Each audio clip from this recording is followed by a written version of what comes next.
Halo semuanya, investasi tuh khususnya investasi digital lagi hype banget ya, apalagi di kalangan kita-kita yang pengen banget punya financial freedom di usia muda.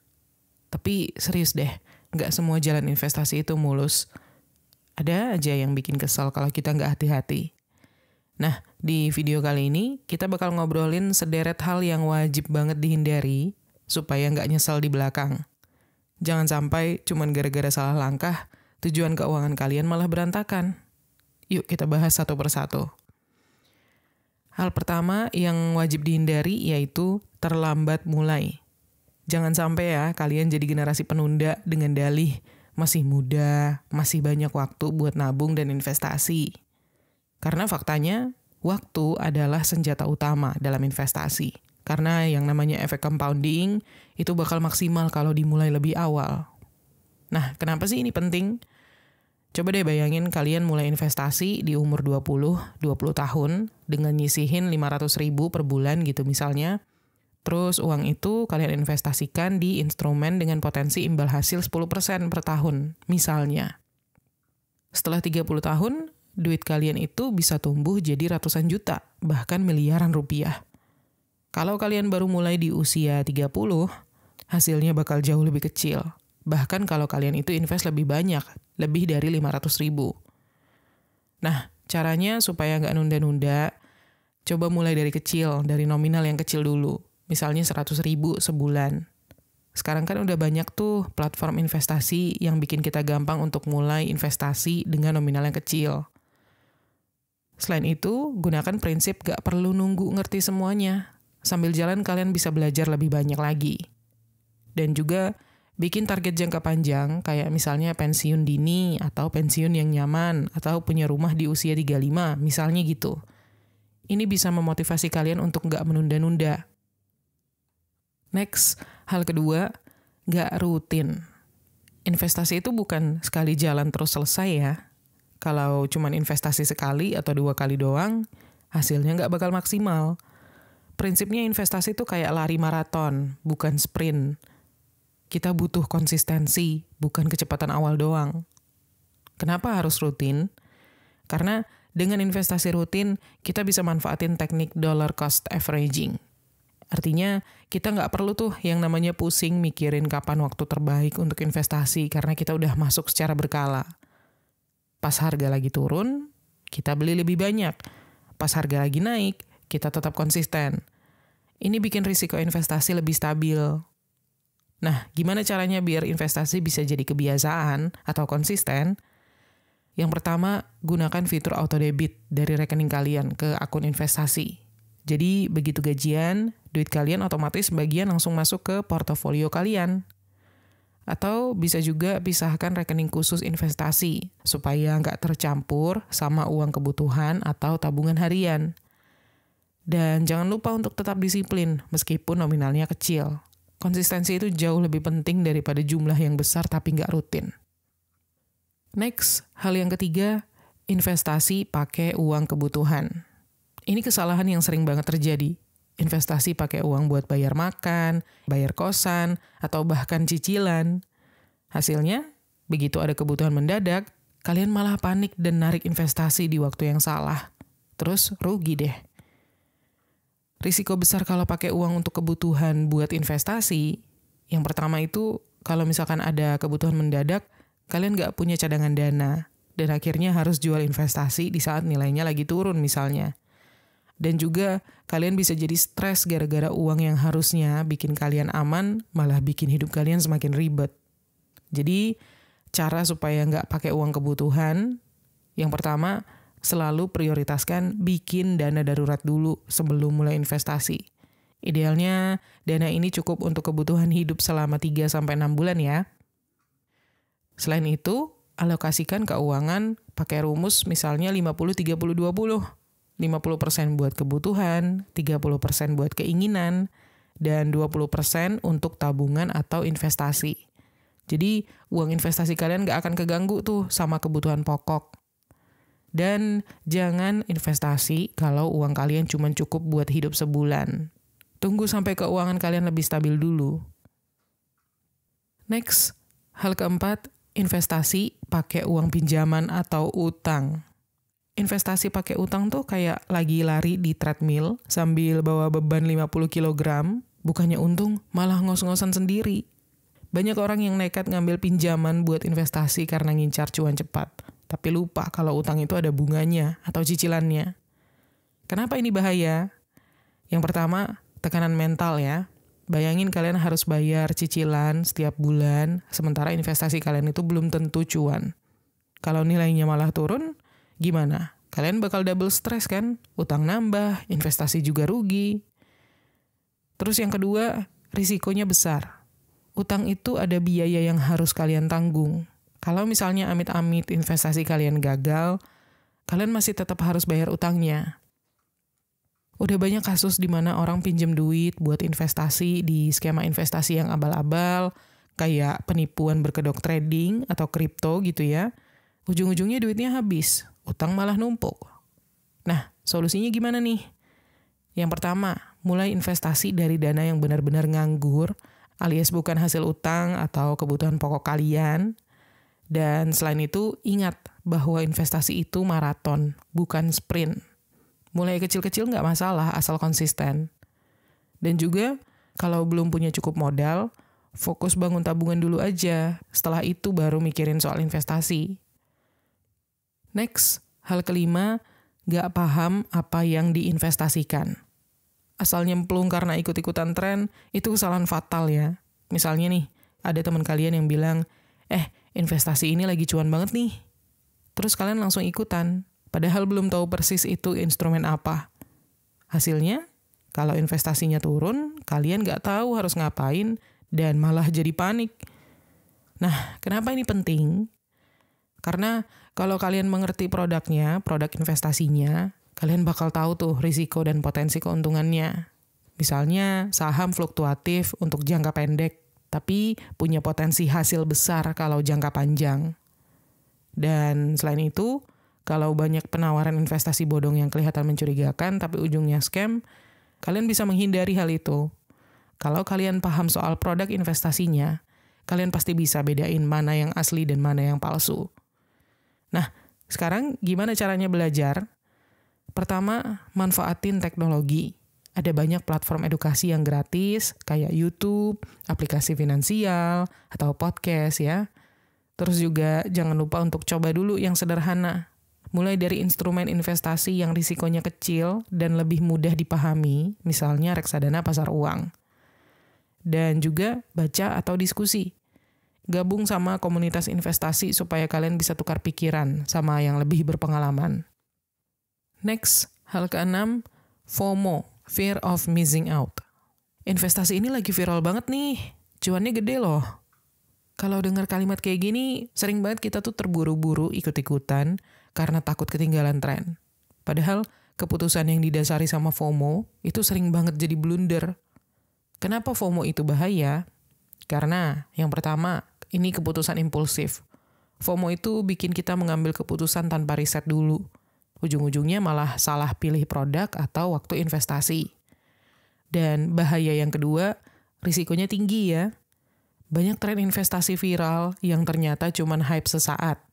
Kalau kalian ikutan di harga puncak, pas trennya turun, kalian yang rugi. Dan bahaya yang ketiga, ini merugikan mental. Ikut-ikutan tren itu bikin kita gampang stres karena merasa nggak mau kalah sama orang lain. Nah, cara untuk menghindari FOMO, terutama dalam hal investasi, kita bisa lakukan riset dulu. Jadi sebelum ikutan tren, coba tanya ke diri sendiri. Apakah ini cocok sama profil risiko dan tujuan keuanganku? Dan yang kedua, jangan cuma ikut-ikutan. Temen atau influencer itu bisa ngasih rekomendasi, tapi keputusan tetap harus berdasarkan pemahaman dan logika kalian sendiri. Dan juga, bikin rencana investasi.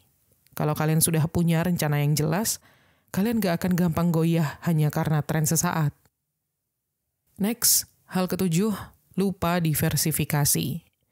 Investasi itu mirip banget sama makan makanan bergizi. Bukan program makan bergizi gratis ya. Kalau misalkan kalian cuma makan satu jenis makanan setiap hari, lama-lama tubuh kalian bakal kekurangan nutrisi. Sama kayak investasi. Kalau kalian taruh semua uang di satu jenis investasi aja, risikonya besar banget. Jadi, kenapa diversifikasi itu penting? Karena alasan yang pertama, risiko jadi lebih terkontrol. Kalau misalkan ada satu instrumen investasi turun nilainya, masih ada instrumen lain yang performanya bagus untuk menyeimbangkan portofolio kalian. Dan alasan yang kedua, ini menjaga kestabilan cuan. Diversifikasi itu bikin portofolio investasi lebih stabil karena nggak semua investasi bergerak bareng. Misalnya saham turun tapi emas naik. Katakanlah kalian investasi saham 100% di satu perusahaan, terus perusahaan itu tiba-tiba bangkrut. Kalau kalian nggak diversifikasi, uang kalian hilang semua kan? Nah, gimana caranya diversifikasi investasi? Yang pertama, campur-campur instrumen kalian. Jadi jangan cuma taruh uang di saham aja gitu misalnya, atau di properti aja, atau di emas aja.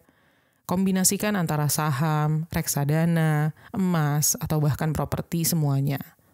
Selain itu, kenali profil risiko kalian. Kalau misalkan kalian masih pemula atau takut sama risiko yang tinggi, coba campur instrumen yang risikonya kecil, seperti reksadana pasar uang, dan instrumen yang lebih agresif, seperti saham. Analogi simpelnya gini, jangan menaruh semua telur di satu keranjang. Kalau keranjangnya jatuh kan pecah semua tuh telurnya. Tapi kalau telurnya kalian bagi, taruh di beberapa keranjang yang berbeda, masih ada telur yang selamat kan dari keranjang yang nggak jatuh. Next, hal ke-8, terlalu fokus sama cuan instan. Siapa sih yang nggak pengen cuan cepat? Tapi kalau pikiran kalian hanya mengejar cuan instan, hati-hati, karena itu bisa jadi jebakan yang bikin kalian rugi besar. Kenapa mindset cuan instan ini bahaya? Karena ketika kalian fokus ke hasil cepat, itu kemungkinan besar bikin kalian sering mengambil keputusan tanpa riset, dan akhirnya malah salah pilih instrumen investasi. Selain itu, ini juga sangat berisiko ya, karena biasanya investasi dengan janji cuan instan itu risikonya juga super besar. Kalau kalian nggak siap, malah jadi rugi ujung-ujungnya. Udah banyak kasus orang yang ikut investasi bodong atau trading tanpa ilmu karena tergiur sama cuan instan. Ujung-ujungnya modal ludes, cuan nggak ada. Nah, gimana caranya mengubah mindset ini? Yang pertama, ingat bahwa investasi itu adalah jangka panjang. Misalnya saham butuh waktu bertahun-tahun buat naik secara signifikan. Terus juga realistis sama ekspektasi kalian. Kalau misalkan ada yang janjiin keuntungan super besar dalam waktu singkat, udah mending langsung waspada. Contoh nih misalnya, investasi di reksadana indeks atau emas, itu mungkin memang nggak ngasih imbal hasil yang besar ya dalam 1 bulan. Tapi kalau kalian bisa konsisten, hasilnya bisa mantap di kemudian hari. Next, hal ke-9, gak punya dana darurat dulu. Bayangin kalian investasi semua uang kalian di saham, terus tiba-tiba ada situasi darurat, misalnya kalian kena PHK atau sakit gitu ya, amit-amit. Nah, kalau kalian gak ada dana darurat, bisa-bisa kalian terpaksa jual investasi di saham itu di waktu yang gak tepat dan rugi besar. Jadi, kenapa dana darurat itu sangat penting? Karena untuk menjaga cash flow. Sekali lagi, kalau misalkan tiba-tiba kalian ada kebutuhan mendadak, kalian nggak perlu panik dan menjual aset investasi. Terus juga pondasi keuangan ya. Dana darurat itu adalah prioritas sebelum investasi. Ibaratnya tuh ini kayak helm yang melindungi kalian dari risiko besar kecelakaan di jalan. Nah, berapa dana darurat yang ideal? Minimal 3-6 bulan biaya pengeluaran bulanan kalian. Kalau kalian single ya, kalau punya tanggungan bisa di-double jumlahnya. Katakanlah nih misalnya kalau kalian single dan pengeluaran kalian 5 juta per bulan, berarti dana darurat kalian itu seenggaknya 15-30 juta. Terus cara nyiapin dana darurat gimana? Oke, pertama, sisihkan sebagian gaji kalian setiap bulan ke rekening terpisah, bukan rekening yang kalian pakai untuk kebutuhan sehari-hari.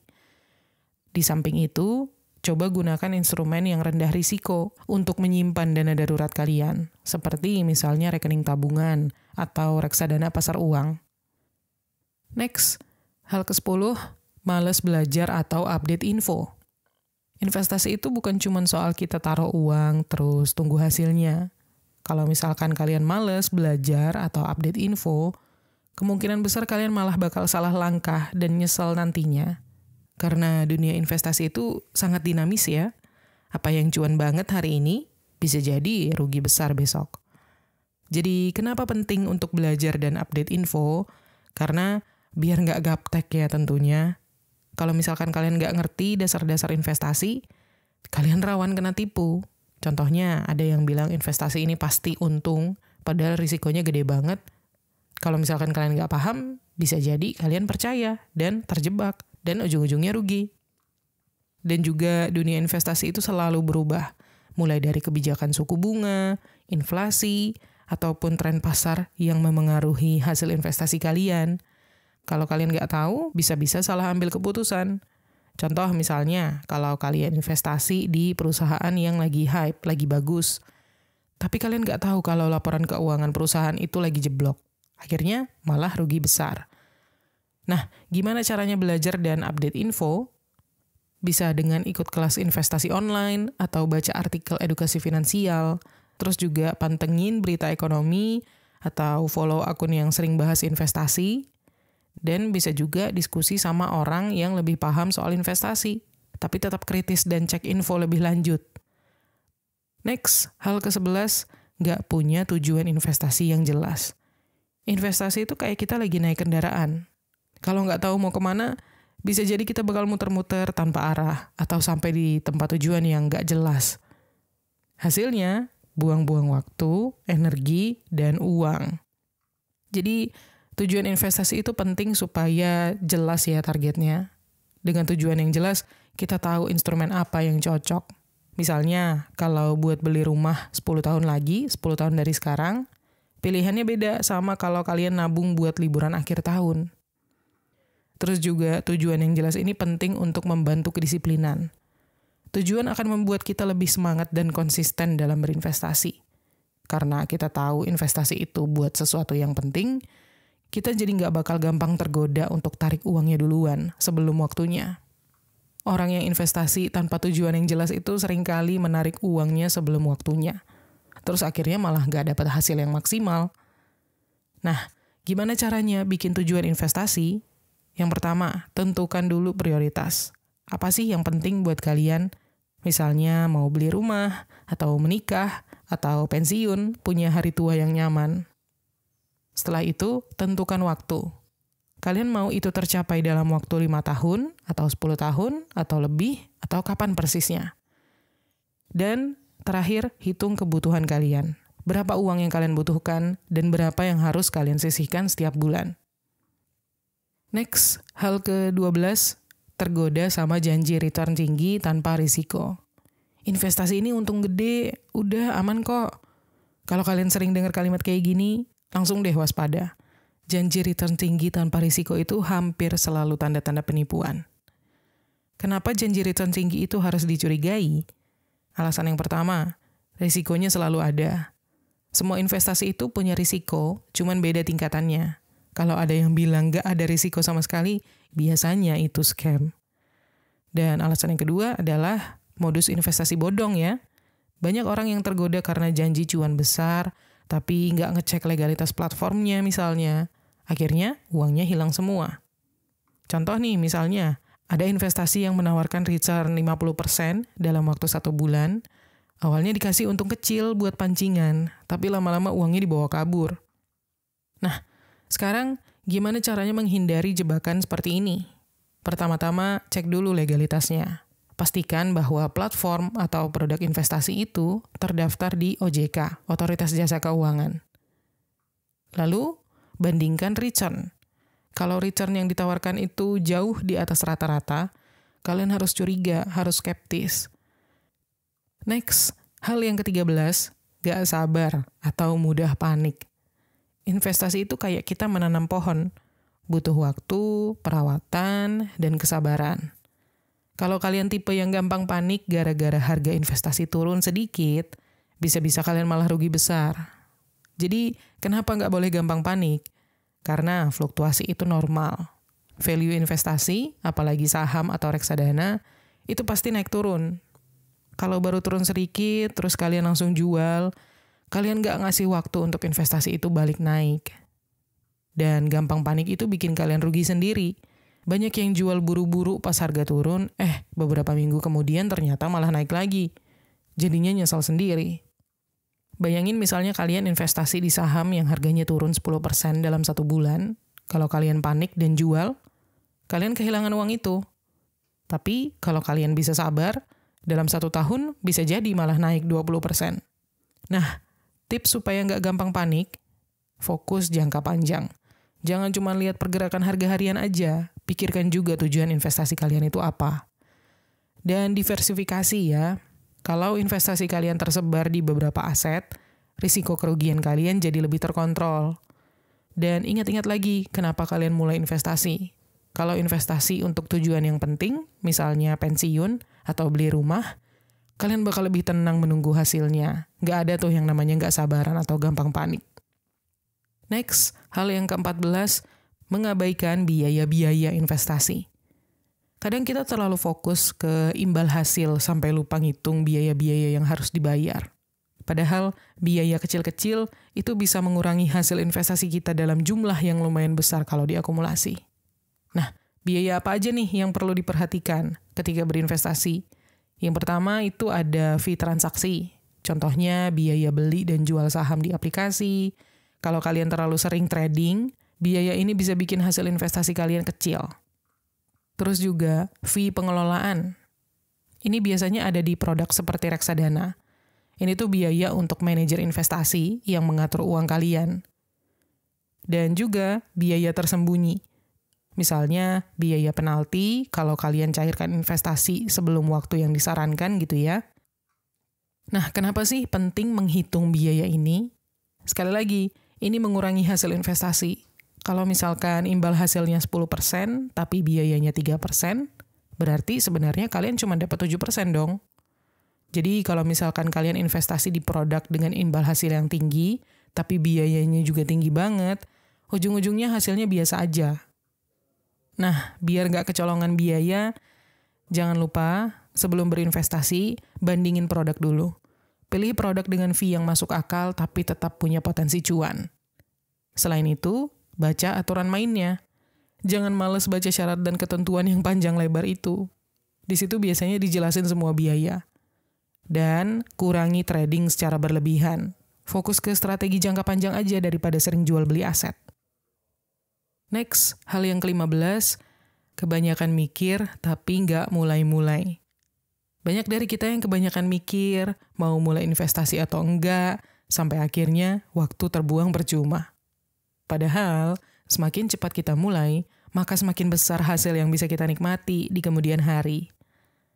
Kenapa nggak boleh banyak mikir? Karena waktu itu adalah kunci. Dalam investasi, semakin lama uang kita diinvestasikan, semakin besar hasilnya karena ada efek compounding. Selain itu, kita bisa kehilangan momentum ya. Pas lagi sibuk mikir, harga aset investasi bisa jadi naik. Jadi kalian butuh modal lebih besar nantinya untuk mulai. Misalnya kalau sekarang kalian punya 1 juta, terus kalian investasikan dengan imbal hasil 10% per tahun, dalam waktu 10 tahun, uang itu bisa jadi 2,6 juta. Tapi kalau kalian tunda 5 tahun, hasil akhirnya cuma 1,6 juta. Ini contoh kecil aja ya. Nah, sekarang gimana caranya mulai tanpa ribet? Oke, yang pertama, mulai kecil-kecil dulu. Nggak perlu langsung investasi gede-gedean. Mulai aja dari nominal yang kecil, yang sesuai dengan kemampuan kalian. Lalu, selain itu, gunakan aplikasi terpercaya. Banyak aplikasi yang user-friendly buat pemula, dan udah aman diawasi sama Otoritas Jasa Keuangan atau OJK, jadi kalian nggak perlu bingung atau takut. Dan juga jangan lupa untuk fokus belajar sambil jalan. Nggak harus udah ngerti segalanya sebelum mulai, karena investasi itu proses belajar juga sebenarnya. Next, hal yang ke-16, nggak siap sama risiko. Investasi itu nggak selamanya manis, kayak di cerita orang-orang yang sukses. Kalau kalian masuk dunia investasi tanpa siap secara mental, kalian bakal gampang banget stres saat ngadepin naik turunnya nilai investasi. Ini nih salah satu alasan kenapa banyak investor pemula jadi nyesel di belakang. Jadi, kenapa harus siap sama risiko? Alasan yang pertama adalah ekspektasi versus realita. Banyak yang mikir investasi itu cara buat cepet jadi kaya. Padahal kenyataannya nggak begitu ya. Misalnya saham itu sering banget fluktuatif, hari ini naik, besok bisa turun drastis gitu. Kalau kalian nggak siap mental, ya kalian bakal langsung panik dan malah jual rugi. Terus alasan yang kedua, kenalan sama risiko investasi. Setiap jenis investasi itu punya tingkat risikonya masing-masing yang berbeda satu sama lain. Saham itu cenderung lebih fluktuatif, tapi punya potensi imbal hasil yang besar kalau disimpan dalam waktu yang lama atau jangka panjang. Tapi sebaliknya, kalau reksadana pasar uang, itu risikonya lebih kecil ya, tapi hasilnya juga nggak secepat atau sebesar saham. Dan alasan yang ketiga adalah keseimbangan cuan dan risiko. Jangan cuma mikirin keuntungan besar aja, tapi paham juga bahwa ada batasan risiko yang bisa kalian terima. Ini sering banget diabaikan sama investor pemula yang langsung tergiur janji imbal hasil besar tanpa mikirin risikonya. Nah, caranya supaya nggak nyesel gara-gara nggak siap sama risiko. Yang pertama, sebelum investasi, pelajari dulu jenis investasinya. Pahami tingkat risiko dan apakah itu sesuai dengan profil keuangan kalian. Terus juga, jangan taruh semua uang di satu tempat. Sekali lagi, diversifikasi itu wajib banget buat jaga-jaga kalau satu investasi kalian performanya buruk. Dan juga, kalau kalian belum siap sama risiko yang besar, mulai dari investasi dengan risiko yang rendah dulu aja, seperti reksadana pasar uang, reksadana pendapatan tetap, atau emas digital. Dan hal yang ke-17, terlalu percaya diri. PD itu bagus, tapi kalau kebablasan, itu bisa bikin kalian gegabah saat mengambil keputusan investasi. Banyak investor pemula yang ngerasa udah jadi ahli setelah untung sekali dua kali, terus langsung gaspol, ambil risiko yang besar tanpa riset yang matang. Ujung-ujungnya menyesal. Jadi, kenapa overconfident atau terlalu pede itu bisa bahaya buat investasi? Karena rasa over pede itu bikin lupa diri. Kadang karena merasa udah pinter banget, udah mateng banget, kita jadi nggak mau dengerin pendapat orang lain, atau bahkan nggak mau ngelakuin riset dulu lebih lanjut. Nah, keputusan impulsif ini sering berakhir dengan kerugian. Terus juga meremehkan diversifikasi. Banyak orang yang karena overconfident, jadi berpikir satu investasi aja udah cukup, tanpa menyebar modal ke instrumen lain. Misalnya, kalian taruh semua uang di satu saham yang kelihatannya menjanjikan. Kalau tiba-tiba saham itu anjlok, ya semua modal ikut tenggelam. Terus juga kadang, karena terlalu pede, kita menaruh semua uang tanpa mikir cadangan buat kebutuhan darurat atau cash flow bulanan. Padahal, kalau investasi kita nanti macet, keuangan pribadi juga bisa ikut kacau kan? Dan ada yang namanya jebakan feeling overanalysis.